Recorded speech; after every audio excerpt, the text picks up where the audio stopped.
জিনিস সবাই একটু খেয়াল করে দেখেন। আমি ফেসবুকের একটা স্যাড স্টোরিতে ঢুকেছি। তো সেখানে দেখতে পারেন যে আসলে মানুষ কি পরিমাণে লাল প্রোফাইল পিকচার দিয়েছে।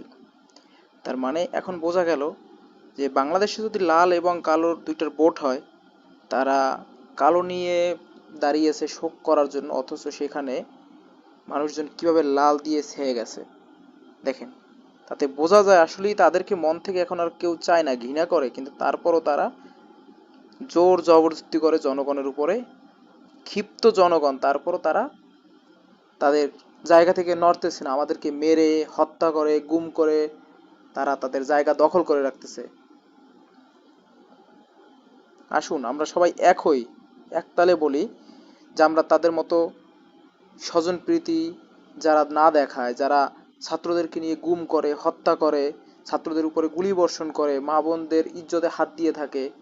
একটা সাংবাদিক বোন, সে গিয়েছিল ভিডিও কাভার করার জন্য, তাকে বিভিন্নভাবে হেনস্থ করা হয়েছে।